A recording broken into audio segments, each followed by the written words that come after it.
I undertook great projects. I built houses for myself and planted vineyards. I made gardens and parks and planted all kinds of fruit trees in them. I made reservoirs to water groves of flourishing trees. I bought male and female slaves and had other slaves who were born into my house. I also owned more herds and flocks than anyone in Jerusalem before me. I amassed silver and gold for myself and treasures of kings and provinces. I acquired men and women singers and a harem as well, the delights of the heart of man. I became greater by far than anyone in Jerusalem before me. In all this my wisdom stayed with me. I denied myself nothing my eyes desired. I refused my heart no pleasure. My heart took delight in all my work, and this was the reward for all my labor. Yet when I surveyed all that my hands had done and what I had toiled to achieve, everything was meaningless, a chasing after the wind. Nothing was gained under the sun. Then I turned my thoughts to consider wisdom and also madness and folly. What more can the king's successor do than what has already been done? I saw that wisdom is better than folly, just as light is better than darkness. The wise man has eyes in his head while the fool walks in darkness, but I came to realize that the same fate overtakes them both. Then I thought in my heart, the fate of the fool will overtake me also. What then do I gain by being wise? I said in my heart, this too is meaningless. For the wise man, like the fool, will not be long remembered. In days to come, both will be forgotten. Like the fool, the wise man too must die.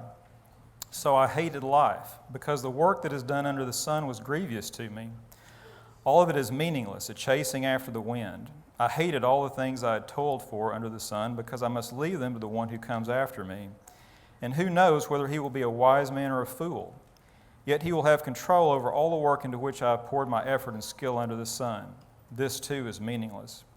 So my heart began to despair over all my toilsome labor under the sun. For a man may do his work with wisdom, knowledge, and skill, and he must leave all he owns to someone who has not worked for it. This too is meaningless and a great misfortune. What does a man get for all his toil and anxious striving with which he labors under the sun? All his days, his work is pain and grief, and even at night his mind does not rest. This too is meaningless. I can't tell you how good it is to be here today. This is the first time in 5 weeks I've actually been here. Our trip to Africa and then our Grayford VBS trip wound up being pretty much back to back, so it just seems like forever since I've been with you.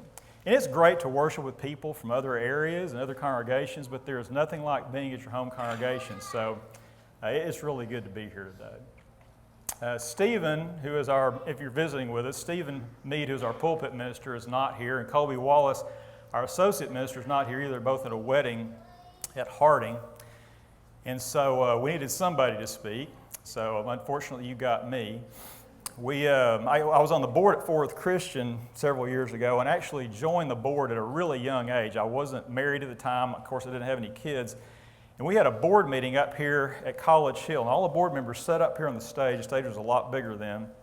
And we invited all the parents from the school to come, and they could ask any board member any question they wanted to. We never did that again after that, I promise you that. But I had a lady raise her hand and point at me and said, after I told my situation, she said, "Why are you on the board anyway?" I said, "Well, they asked all the qualified people they knew, and none of them would do it, and they finally got around to me." And I'm not sure that really satisfied her with what she was wanting to hear, but that may be how you wind up with me being the speaker today, but I am glad to be here. I hope you appreciate the job that Stephen is doing here. If you don't realize what a great work he's doing here at College Hill, you're not paying attention. We are very fortunate to have him, and I hope we're encouraging him so that he really does know how much we do appreciate him. This last week was an interesting week. We were at Grayford doing Vacation Bible School. It was great. Everybody that went and participated in that did a wonderful job. The Grayford community was blessed by that. We had lots of kids show up. I'm always amazed at how many they get there. But while we were at the lake, nobody got hurt. The trip all went fine, but we just keep having mechanical issues this time. Boats breaking, truck breaking, one thing or another, but we got through it okay. But one of the things that happened while we were there is my phone cratered. So since we were there, we really couldn't do anything about it. So I went 5 days without a phone. Now, for some of you, that would cause you to hyperventilate and your hands to start shaking. For me, it just meant 5 days of bliss. There's no problem for me at all. But the one thing about my phone that I've come to depend on is it basically has become my watch. I mean, we got our phone with us all the time, so that's basically our timekeeping device now. So it was hard for me to keep track of what time it was. So that did kind of bug me. Notice I got my watch on today, which is actually a good thing because that clock says it's 5 minutes till 12, so that wouldn't be much help today. But you can see my watch because I've got on this short sleeve shirt. I do apologize for the fact that I don't have a coat and tie on, but the next time I'm speaking, if it's not 110 degrees, I'll wear something different. This is a watch that Sherry got for me. Really cool watch. Now, I don't wear it a lot, again, because I've got my phone, but she got me this watch because I traveled to some pretty unusual places, a lot of which either my phone wouldn't do me any good or I just don't want to take it with me. So I wear this watch when I'm traveling. It's got some cool features. I mean, it keeps time, obviously, and it has the date, has an alarm on it. It's got this button right here. When you press it, the watch lights up. We were in Africa. I had this little girl sitting on my lap at church one day, and she found this button. And I thought after that I was going to have to leave this watch in Africa because she loved the light-up button on this watch. But probably the coolest thing about this watch is it is guaranteed to be accurate to 100 meters below the surface of the water. Isn't that amazing? Sherry probably had to pay quite a bit more to get a watch that would do that. It's quite a feature. But I want to make something abundantly clear this morning. If you ever see me in a situation where I'm 100 meters below the surface of the water, whether this watch is keeping a good time or not is not going to be high on my list of concerns. Several years ago when we were living at our house out at Azle, our two nieces, Riley and Julia, who are Sherry's granddaughters and Jason's kids, came to spend the night with us. I don't remember if it was Thanksgiving or Christmas, but we were going to have one of the major family holidays the next day. So the night before they were staying with us. Katie was probably about 6, that means Riley would have been about 5. And they were up in Katie's room playing dress up. Katie had this drawer up there full of all these silly clothes, and they were playing with those. So the adults were all downstairs. And it got time for the girls to go to bed, so they came down, and Riley comes over, and she's going to hug me goodnight. And I'm sitting in a chair, so with her standing, she's this tall, so we're about head to head at this point. And she comes over, and I wrap my arms around her and give her a big hug. And all of a sudden, the side of my head is just pounding. I mean, it's just like stars going off in your head. And she walked off, and the girls went on upstairs and went to bed. I'm just sitting there going, what in the world has just happened to me? What has caused my head to hurt like this? I'm thinking through all the different scenarios of what it could be, and I can't figure anything out. So finally I get up and I go upstairs, and the girls are just about to get in bed, and I said, Riley, come here a minute. And Kelly's going, what did Riley do? Because I've kind of got a concerned sound in my voice. So she walks over, and I'm looking down at her head, and there's a scorpion in her hair. So I tell her to just be still. I get my shoe and I knock it off and step on it and kill it. Well, the next day, everybody's over for the holiday, and Kelly's telling this story. And all the aunts and uncles and cousins are just hugging on Riley and loving her and telling her how sorry they are and how awful it was. And I'm going, nothing actually happened to Riley. I'm the one that got stung in the head by a scorpion. Is anybody concerned about Uncle Mark? No. But it's easy for us to get distracted by the things that are not really the issue, isn't it? I mean, we struggle with that. There's all kinds of things going on around us that at the moment seem like a big deal, but they're not really what's important. That passage that we read in Ecclesiastes chapter 2 a while ago, it's one of the most striking passages in the Bible. You've got Solomon who had everything. We hear these messages about you do this or buy this and you can have it all. Well, Solomon actually did. He had everything. He was the most powerful, the richest, the smartest man on the face of the earth. He had everything that you could possibly want, and he was miserable. Maybe it had something to do with that being married to 1,000 women thing. I don't know. But how could a guy who had that much and knew that much be as miserable as Solomon was? I mean, you would think that he would be talking about how wonderful his life is and just how great everything was, and yet the word that he uses over and over again to describe his life is meaningless. So if a guy like Solomon can't find meaning in a life like his, what about us? Is there a chance for us? I was on a hunting trip several years ago, and when you go into camp, you're always meeting a bunch of people you don't know, so you're telling names and where you're from and what you do. And I met this guy named Fred Morris. So I asked him, I said, well, what do you do, Fred? And he said, I'm a hedonist. I went, don't remember that being one of the majors at ACU. What in the world? I didn't know what the term meant. So I said, well, what does that mean? He says, I do that which brings me pleasure. Okay, that's interesting. And as he began to describe his life and what he did, it was a perfect description. He basically went from one big adventure to the next. He had been to the North Pole every way that you could get there. He had cross-country skied to it. He had ridden a dog sled team to it. He had ridden a Russian nuclear icebreaker ship to it. He'd been in a nuclear submarine to it. And that was what his whole life was. And once he finished one of these adventures he went on, he just went on to the next one. And that's all he did, is just do what brought him pleasure.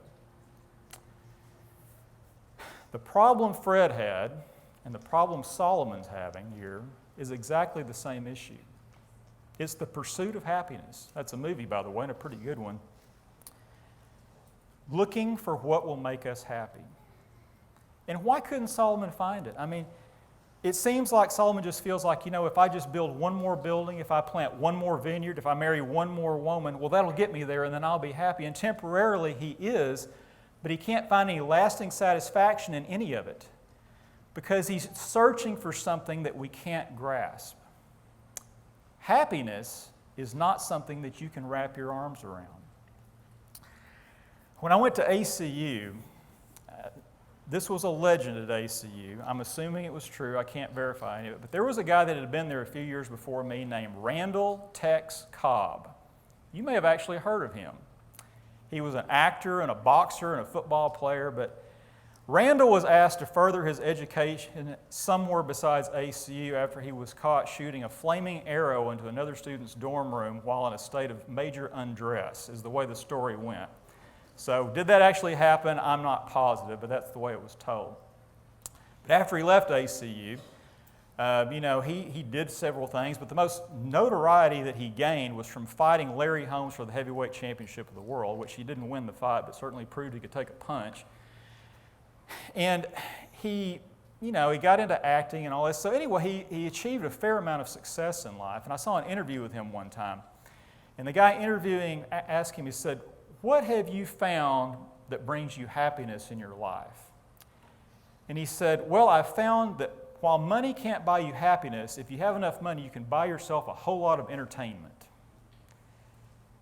And he was right about that, but only half right, because what he didn't realize and what we are missing in so many points is that happiness and entertainment are really the same thing.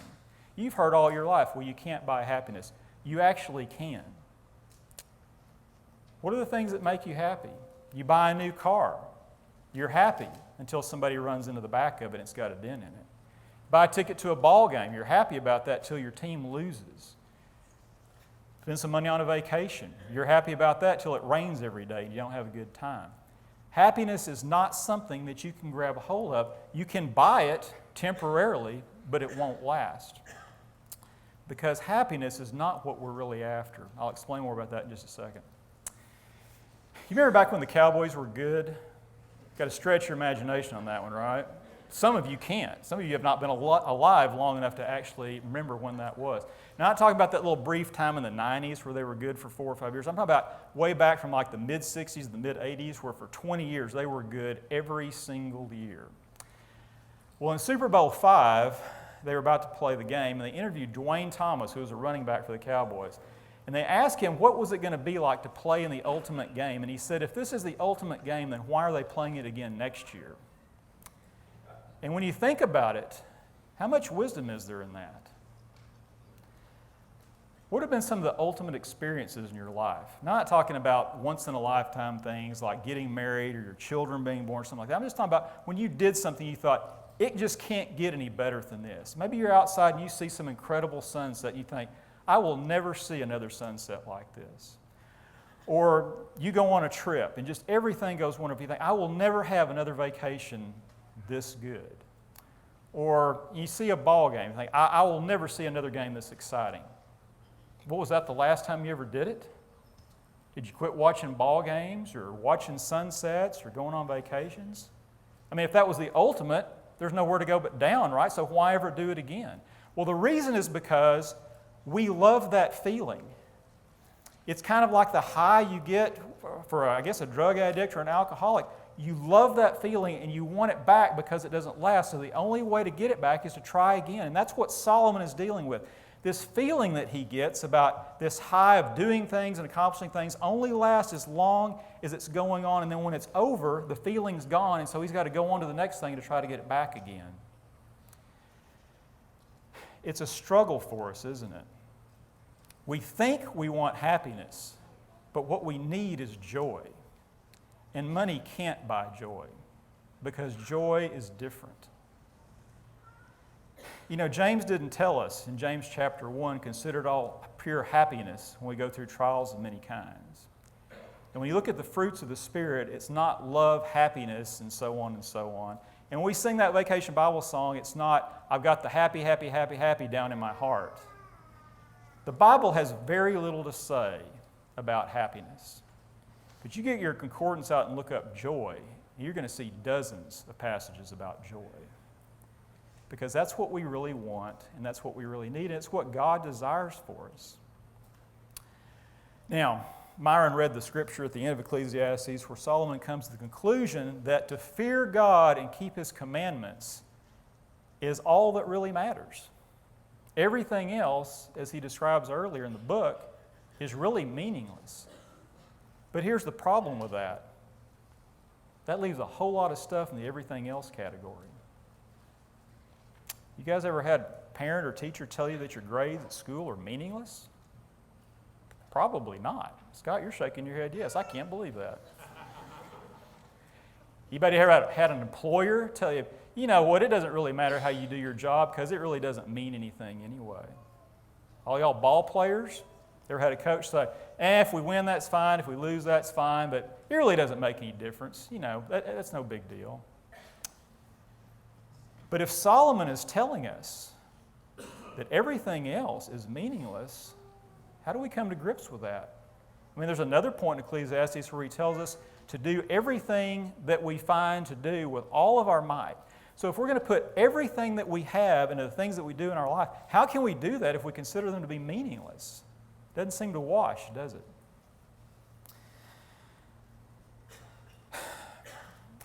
Any of y'all ever seen the movie City Slickers? Got to go back a while on that one. In the movie, Billy Crystal is playing this guy from New York, and he goes out to Colorado to go on a real West cattle drive. And it's pretty hard on him. I mean, he's got a couple of friends with him, and they go. And there's this ornery old cuss named Curly, played by Jack Palance, who's leading the cattle drive. And they're basically scared to death of him. And so over the course of time, the relationship softens a little bit, and Curly starts to give Billy Crystal some advice about life that's helping him out. And at one point he says, you know what the secret to life is? And Billy Crystal's just like, no, what is it? And he says, one thing. What is that one thing? He says, well, you've got to figure that out. Meaning, it's something different for everyone. Well, he was partially right about that. The real secret to finding joy in our life is one thing, but it's not something different for everybody. How do we get that? And how do we deal with the dilemma of, okay, I have all these things that are important to me in my life. I mean, things that I am passionate about, things that I care about. And does that mean if I'm going to serve God and be what God wants me to be, I've just got to consider that all to be garbage? Paul said that everything in his life compared to his relationship with Jesus was garbage. He doesn't say that those things were garbage. He says in comparison that they were garbage. But is that the way we've got to consider everything in our life? Is our choice to either do that and serve God, or is our other choice to say, well, okay, I guess I'm going to make myself miserable for the next 40, 50, 60 years, how much ever time I've got left, but at least I've got eternity to look forward to after that. Are those the two things we're weighing? Miserable life but eternity, or enjoy our life but alienate our relationship with God? That's depressing, isn't it? Is that really where we're at? Is there a way to get both? You know, when I started my business career, there was an older gentleman that was kind of a mentor to me, and he said, we spend way too much of our life trying to wrestle with and weigh which one of two attractive alternatives we're going to choose, and which we should be doing is trying to figure out how we can get both. So how do we get both? We're going to do a little exercise here. I'm going to ask you a question, and I want you to think about the first thing that comes into your mind. Now, I'm not talking about figuring out what you think the right answer should be. It's like the little girl who's in Bible class and the teacher says, so what has feathers and webbed feet and lives in the water and goes quack, quack? And she raises her hand and says, well, it sounds like a duck, but I guess I'll say Jesus. I don't want you to figure out what you think I want you to say, okay? When I ask this question, just the first thing that pops in your mind. All right, ready? Here we go. What do you love to do? Got it? Now, it'd be interesting to go around the room and actually ask what people said, but we're going to get all kinds of answers. We're going to have some people say things like, well, I love to play golf, or I love to go fishing, or, you know, I love to watch sports. I like to go on trips. I love to sing and play music. Just, there's a myriad of things that we could choose from there. Did anybody say, I like to go door knocking? I like to try to strike up a conversation with somebody that I don't know about the Bible. I like to stand on a street corner and hand out tracts about Jesus. Well, maybe one or two did, but for the other 95% of us, I can guarantee you we didn't. You know why? Because we hate doing that. Let's just admit that. I don't know how many different programs I've heard of and speakers talking about, well, we're going to come up with this system to go out and change the neighborhood, and we're going to knock on these doors, we're going to hand out this information. And I suppose that one of the elders or Stephen might be able to get up here and guilt us into doing that for a week or two, but the bottom line is we're not going to do it because we hate doing that. We might as well just admit that. And so if we're sitting around waiting for our congregation to change where we are by doing something like that, it's never going to happen. That's just the way it is. So how are we going to do it? How can we be what God expects us to be and then have the joy in our life that we want and God wants us to have? What was that thing that you said? I'm not going to ask you to raise your hand. Why do you think you picked that? There's about a 99% chance that you picked it because you're good at it. It's something you love to do, and we love to do things that we're good at. And so God has given you a passion and a joy and a love for something in your life. Do you really think He expects you to just push that to the side and just forget about it? Here's the thing. God doesn't expect us to give up everything in our life that we care about and love and are passionate about in order to serve Him. What we need to do is use the things that we care about and are passionate about and love to serve God. I don't know what it is that you said when I asked that question, but whatever it is, you can use that to make a difference for God. If you love to play golf, that's great. We've got a bunch of guys here that like to play golf. And there are times when we have these golf get-togethers and people are invited that are not part of our church and have positive influence in their life because of that. We've got ladies that like to quilt. Look at all the good that they've done by using what they love to make a difference in other people's lives. Whatever it is that you love, you can use that. If you like to fish, go take somebody fishing that's not a member of the church. My dad used to say the best place that he had to talk to people about their soul was in a boat because they couldn't get away from him. But whatever it is that you love, God is giving you an opportunity to use that to make a difference. And that's how we're going to change the world around us. Not by forcing ourselves to do a bunch of stuff that we hate doing and we're not going to do over the long haul, by using the gifts and the abilities and the things that are meaningful in our life to serve God and to help others. That's what Solomon's problem was. If you go back and look at that list of things that he accomplished in his life, there wasn't a single thing on it that he did for God or anybody else. It was all focused on him. And you cannot find joy in your life focused on yourself. It can only be found in the service to others and to God. And so, no, we don't have to choose from two alternatives that we don't really like. We can have everything that we want in our life. And God wants that for us. And we can use those things to serve God and make a difference. And so we should take great joy in that. I don't know where you are in your relationship with God this morning. If you're disappointed in it, there's no reason for you to leave that way. We can help you. And I don't know if you're comfortable walking up here to the front of the building and talking to us about the problems that you have in your life. If you are and you want to do that, that would be great. We'll be more than happy to help you. If you're not, you come find me or one of the other elders after service, or just grab the person next to you and say, hey, I've got some things going on I need help with. We would love to help with that. But whether you do or don't, I want us to leave here this morning committed that we are going to use the things in our life that we love and that we can make a difference with to serve God and to help others. Because if we do that, we will change the world that we live in, the community around us. If we can help you this morning in some way, why don't you come while we stand